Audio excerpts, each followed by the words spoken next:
जय श्री हरि विष्णु, जय श्री कृष्ण। मित्रों, ईश्वर से कुछ मांगिए मत, बल्कि ईश्वर से अपनी निकटता बढ़ाइए। विश्वास रखिए, सब कुछ आपको बिना मांगे ही मिलने लग जाएगा। नमस्कार प्यारे मित्रों, आपका एक बार फिर से स्वागत है हमारे चैनल अकेला गुमशुदा इंसान पर, जहां आप सुन रहे हैं पवित्र कार्तिक मास में भगवद गीता का महात्म्य। मित्रों, पवित्र कार्तिक मास कहने का अर्थ है कि कार्तिक का यह महीना भगवान श्री हरि विष्णु को अत्यंत ही प्रिय है। पद्म पुराण में वर्णन है कि भगवान विष्णु 4 मास तक योग निद्रा में रहते हैं। आषाढ़ शुक्ल एकादशी को वे निद्रा में जाते हैं, जिसे देवशयनी एकादशी कहते हैं, और कार्तिक शुक्ल एकादशी को वे निद्रा से जागते हैं, जिसे प्रबोधिनी एकादशी या देवउठनी एकादशी कहते हैं। भगवान विष्णु ने स्वयं कहा है कि जो कोई इस पावन मास में मेरे नाम का स्मरण करते हैं, जो कोई भी मेरे प्राणों से भी अति प्रिय भगवद गीता का श्रवण करते हैं, वह अंत समय में मोक्ष को प्राप्त करते हैं, चाहे उसने कितने ही जन्मों तक पाप किए हों।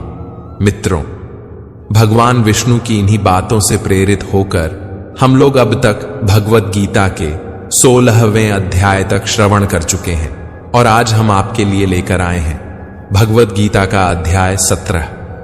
मित्रों, श्रीमद् भगवद गीता के 16वें अध्याय में हमने जाना कि मनुष्यों का आचरण किस प्रकार का होना चाहिए, वह कौन से गुण हैं जिसे अपनाकर मनुष्य अपने परम लक्ष्य को प्राप्त कर सकता है। साथ ही साथ हमने यह भी जाना कि आसुरी स्वभाव वाले मनुष्यों के क्या क्या लक्षण होते हैं। मित्रों, श्रीमद् भगवद गीता के 17वें अध्याय में हम यह जानेंगे कि मनुष्य के कर्म, भोजन, यज्ञ, तप तथा दान इत्यादि को किस तरह से 3 भागों में बांटा गया है, तथा कौन से कर्म, भोजन, यज्ञ, तप तथा दान मनुष्य के लिए उपयुक्त और सही होते हैं और कौन सी नहीं। और साथ ही साथ अंत में हम यह भी जानेंगे कि मनुष्य जीवन में गीता के 17वें अध्याय का क्या महत्व है। तो चलिए मित्रों, सुनते हैं भगवद गीता का अध्याय 17।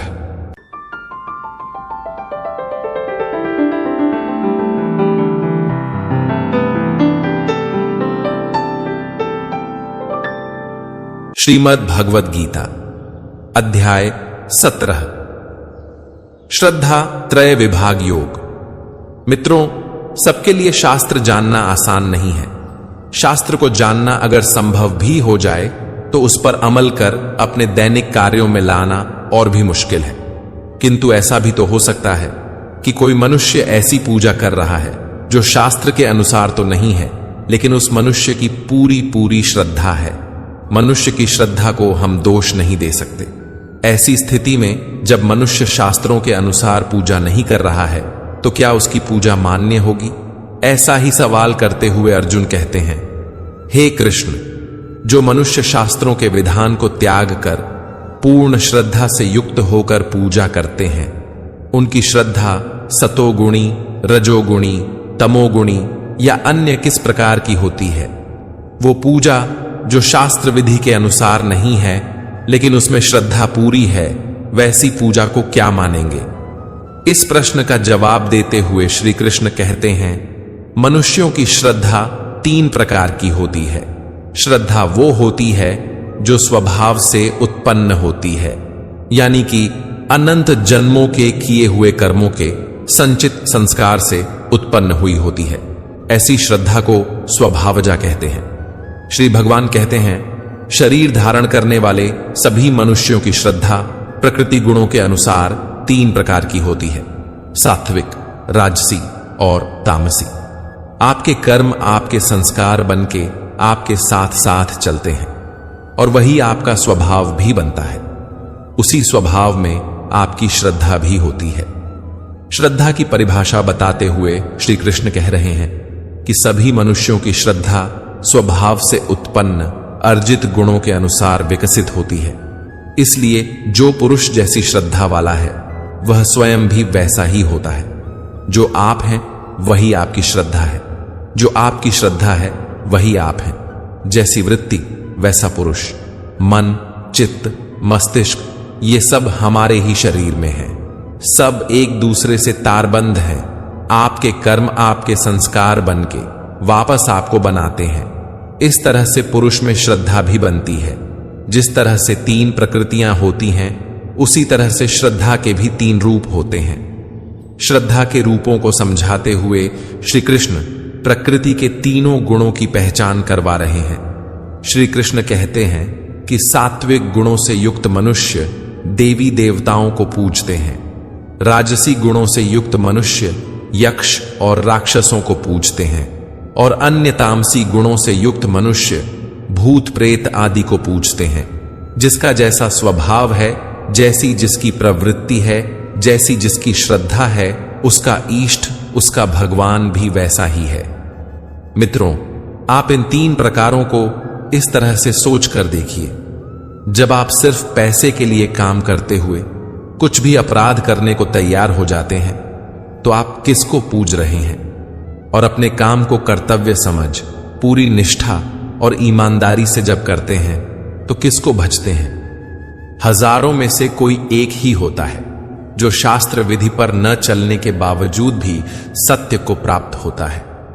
ज्यादातर मनुष्य जो शास्त्र विधि से नहीं चलते और अपनी कल्पना द्वारा व्रत धारण करके कठोर तपस्या करते हैं, ऐसे घमंडी मनुष्य कामनाओं, आसक्ति और बल के अहंकार से प्रेरित होते हैं। ऐसे भ्रमित बुद्धि वाले मनुष्य शरीर के अंदर स्थित जीवों के समूह और हृदय में स्थित मुझ परमात्मा को भी कष्ट देने वाले होते हैं। उन सभी अज्ञानियों को तू निश्चित रूप से असुर ही समझ। इसलिए इन आसुरी मनुष्यों की संगत बहुत ही बुरी होती है। जो जैसा होता है वो अपने जीवन में वही करता है, और वैसा ही भजन करता है, और वैसा ही भोजन भी करता है।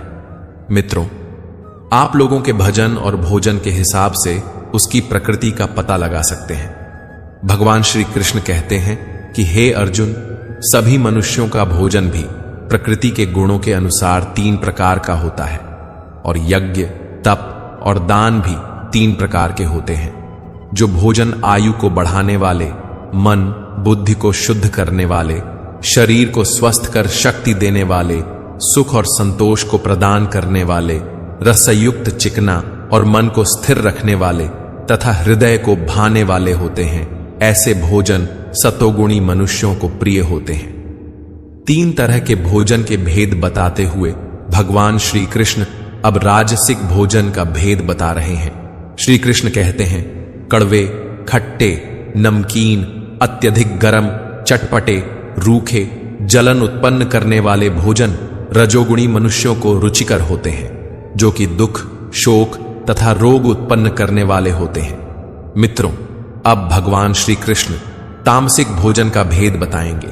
श्री कृष्ण कहते हैं, जो भोजन अधिक समय का रखा हुआ, स्वादहीन, दुर्गंधयुक्त, सड़ा हुआ, अन्य के द्वारा झूठा किया हुआ और अपवित्र होता है, वह भोजन तमोगुणी मनुष्यों को प्रिय होता है।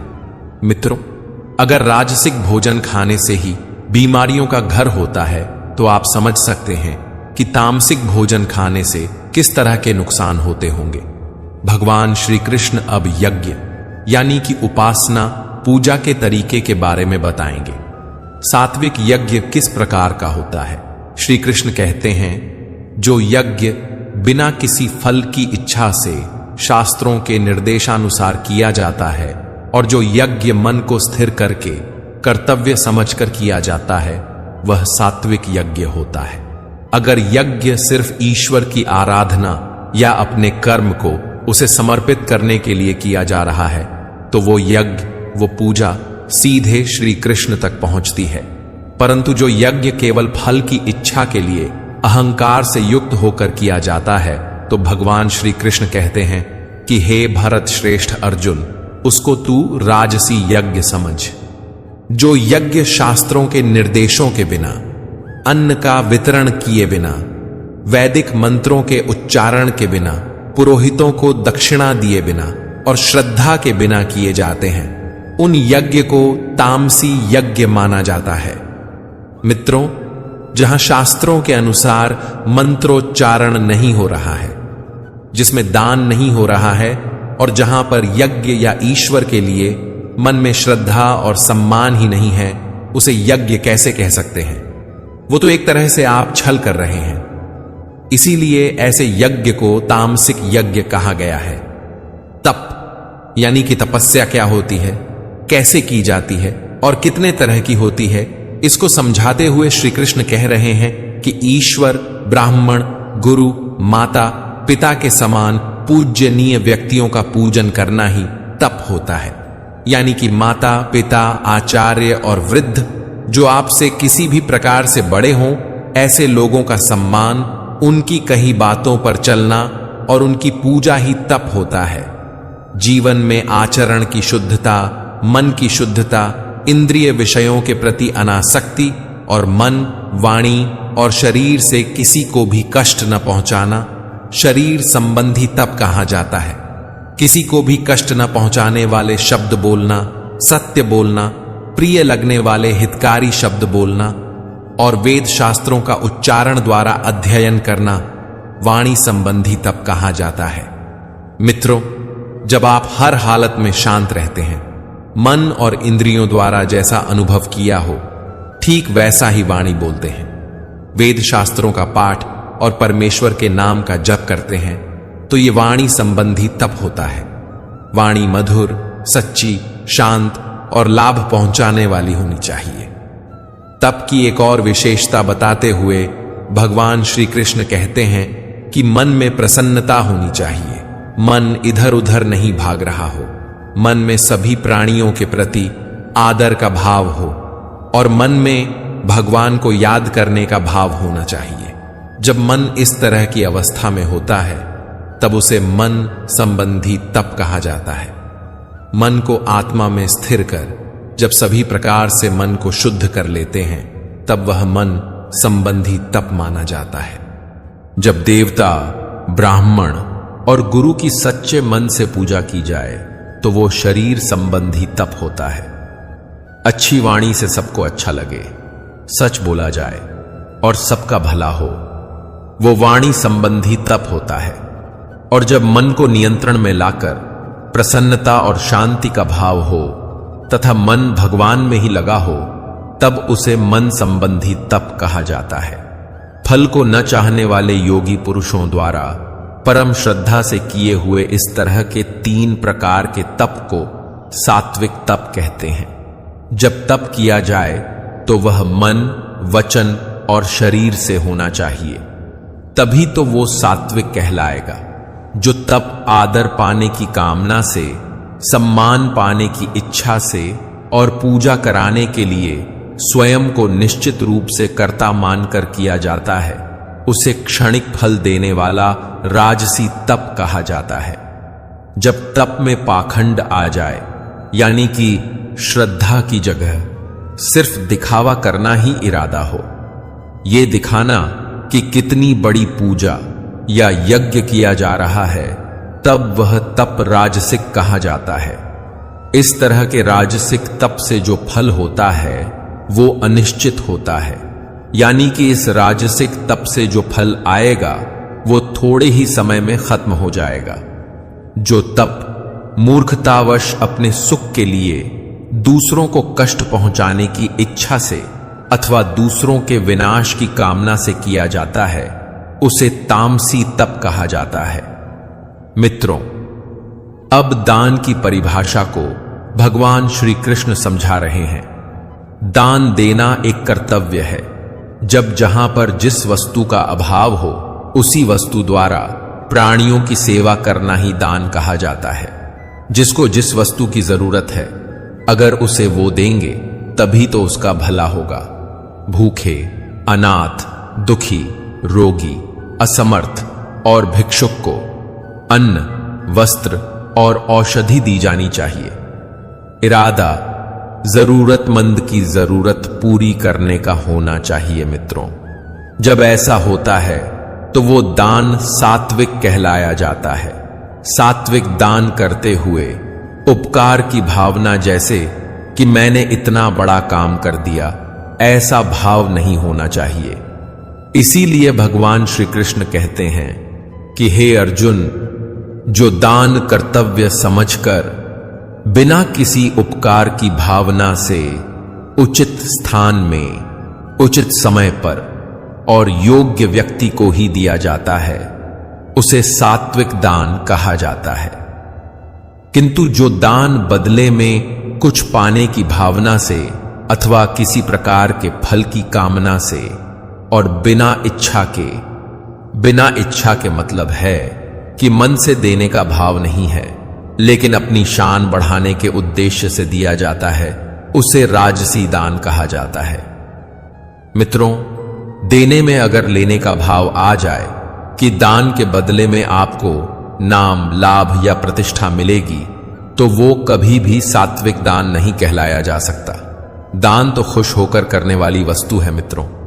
क्लेश या जबरदस्ती किया गया दान राजसिक ही माना जाता है। जब जहां जिस वस्तु की जरूरत ना हो वहां पर वही वस्तु ऐसे इंसान को दी जाए, तब वो दान तामसिक माना जाता है। अगर आप चोर को दान देते हैं तो उसका क्या प्रयोजन हो सकता है? जिस दान में सत्कार नहीं है, यानी कि अपमान करके दिया जा रहा है, तब वह दान तामसिक कहा जाता है। ऐसा कहा जाता है कि कुपात्र को, यानी कि बुरे आदमी को दान देने से खुद देने वाला ही नष्ट हो जाता है। इसलिए तामसिक दान बहुत ही बुरी चीज है। हमारे अपने जीवन में भी कई बार ऐसा होता है जब बिना सम्मान, बिना जरूरत हम गलत लोगों को दान देते हैं, वो तामसिक दान ही होता है। यज्ञ, दान और तप को सद्गुण संपन्न बनाने के लिए, यानी कि यज्ञ, दान और तप को सभी गुणों से संपन्न करने के लिए 3 तरह के निर्देश दिए गए हैं: ओम, तत् और सत। ये तीनों सच्चिदानंद घन ब्रह्म के नाम हैं। ओम अर्थात परम ब्रह्म, तत् अर्थात वह, और सत अर्थात शाश्वत। निर्देश उसको कहा जाता है मित्रों जिससे कि कोई वस्तु बतलाई जाती है। यज्ञ, दान और तप को बताने के लिए ब्रह्म के इन 3 नामों का इस्तेमाल किया जाता है, और वो हैं ओम, तत् और सत। इसके पीछे भी वजह है मित्रों, क्योंकि सृष्टि के आदिकाल में ब्राह्मण और वेद तथा यज्ञादि ओम, तत् और सत से ही रचे गए हैं। ओम, तत् और सत उस ब्रह्म की तरफ इशारा करते हैं और उनका संकेत भी देते हैं। इन तीनों शब्दों का प्रयोग यज्ञ करते समय ब्राह्मणों द्वारा वैदिक मंत्रों का उच्चारण करके ब्रह्म को संतुष्ट करने के लिए किया जाता है। ओम, तत् और सत की महिमा बताते हुए भगवान श्री कृष्ण समझा रहे हैं कि यज्ञ, ब्राह्मण और वेद ओम से ही पैदा हुए हैं। यही वजह है कि वेद मंत्रों का उच्चारण ओम से शुरू किया जाता है। श्रेष्ठ पुरुषों की शास्त्र विधि से नियत यज्ञ, दान और तप रूप क्रियाएं सदा ओम, यानी कि परमात्मा के नाम का उच्चारण करके ही आरंभ होती है। ओम शब्द की बहुत बड़ी महिमा है। इसे नाद स्वर, ब्रह्मनाद की ध्वनि भी कहा गया है। ओम ही हमारी सबसे बड़ी सच्चाई है। ओम ही हमारी आत्मा है। ओम, तत् और सत को समझाते हुए श्री कृष्ण अब तत् के बारे में बता रहे हैं। तत् का अर्थ होता है वह, यानी कि वह परमात्मा ही सब कुछ है। तत् शब्द परमात्मा के लिए समर्पण सूचक है, अर्थात आप अपने सारे कर्म, सारे कर्तव्य, अपनी पूजा, अपनी श्रद्धा तत् यानी कि परमात्मा को ही समर्पित करें। तत् का अर्थ ये सब उसी का है। इसी भाव को मन में रखते हुए और फल को न चाहते हुए श्रेष्ठ पुरुष यज्ञ, तप और दान करते हैं। जो सत्य है वो हमेशा के लिए होता है। सत्य कभी बदलता नहीं है मित्रों।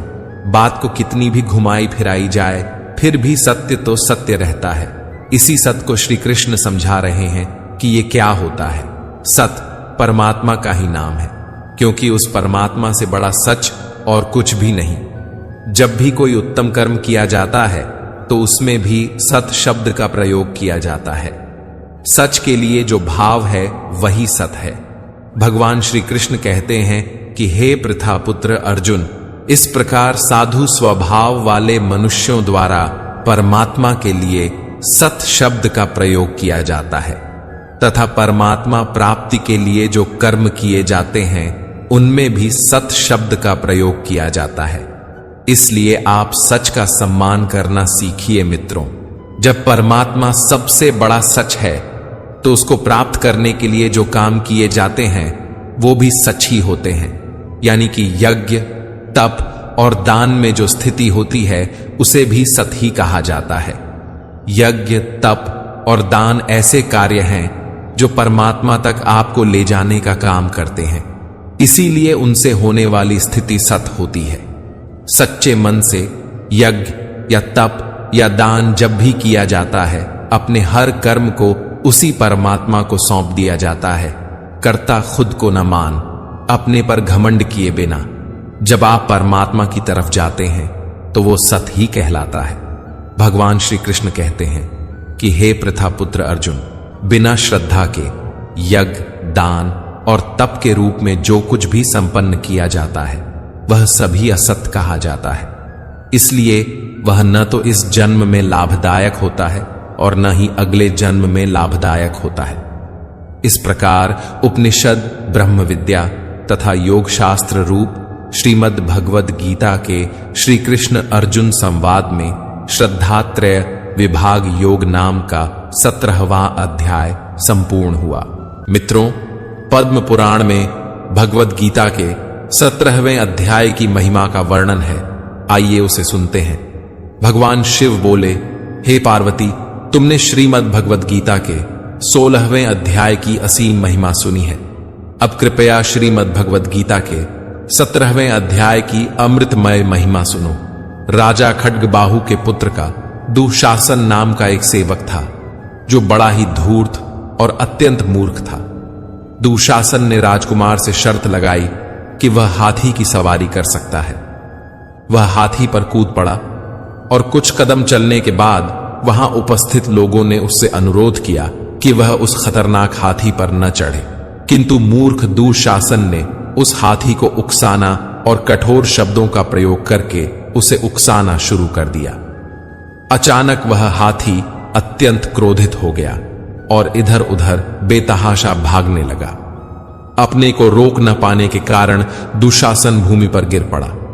हाथी ने उसे कुचल दिया और दुशासन मर गया। तत्पश्चात उसने सिंहल द्वीप में हाथी का शरीर प्राप्त किया, जहां वह राजा के महल में रहा। सिंहल द्वीप के राजा खड्गबाहु के घनिष्ठ मित्र थे। एक दिन सिंहल द्वीप के राजा ने उस हाथी को अपने मित्र राजा खड्गबाहु को उपहार स्वरूप भेजने का निश्चय किया। राजा खड्गबाहु ने उस हाथी को एक कवि को भेंट कर दिया, जिसने अपनी सुंदर कविताओं से उन्हें प्रसन्न कर दिया। तत्पश्चात उस कवि ने उस हाथी को मालवा के राजा को 100 स्वर्ण मुद्राओं में बेच दिया।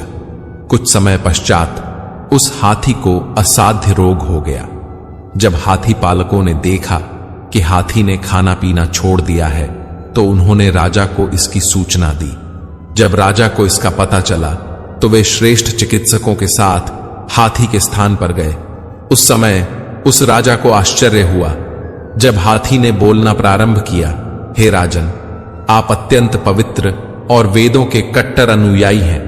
आप सदैव भगवान विष्णु के चरण कमलों की पूजा करते हैं, अतः आपको यह जान लेना चाहिए कि इस समय ये औषधियां और चिकित्सक किसी काम नहीं आएंगे। मृत्यु के समय किसी भी प्रकार का दान या यज्ञ भी काम नहीं आएगा। यदि आप मेरी चिंता करते हैं और मेरी सहायता करना चाहते हैं तो किसी ऐसे व्यक्ति को लाइए जो प्रतिदिन श्रीमद् भगवद गीता के 17वें अध्याय का पाठ करता हो। उस हाथी के अनुरोध पर राजा एक महान भक्त को लाए जो नियमित रूप से श्रीमद् भगवद गीता के 17वें अध्याय का पाठ करता था। उस भक्त ने 17वें अध्याय का पाठ करते हुए हाथी पर जल छिड़का। तुरंत ही उस हाथी ने अपना शरीर त्याग दिया और भगवान विष्णु के समान चतुर्भुज रूप प्राप्त किया। वह तुरंत एक पुष्प विमान में बैठ गया जो उसे वैकुंठ ले जाने के लिए भेजा गया था। उस विमान में बैठे हुए राजा ने उससे उसके पूर्व जन्म के बारे में पूछा और दुशासन ने उसे सब कुछ बताकर वैकुंठ को प्रस्थान किया। इसके बाद पुरुषों में श्रेष्ठ मालवा के राजा ने नियमित रूप से श्रीमद् भगवद गीता के 17वें अध्याय का पाठ करना शुरू कर दिया। थोड़े समय के बाद वह भी भगवान कृष्ण के चरण कमलों को प्राप्त हुआ। मित्रों, अगर आपको हमारा ये वीडियो पसंद आया तो कमेंट में जय श्री राधे कृष्ण लिखें और ऐसे ही प्रेरणादायक वीडियो देखने के लिए हमारे चैनल को सब्सक्राइब कर लें। जय श्री राधे कृष्ण।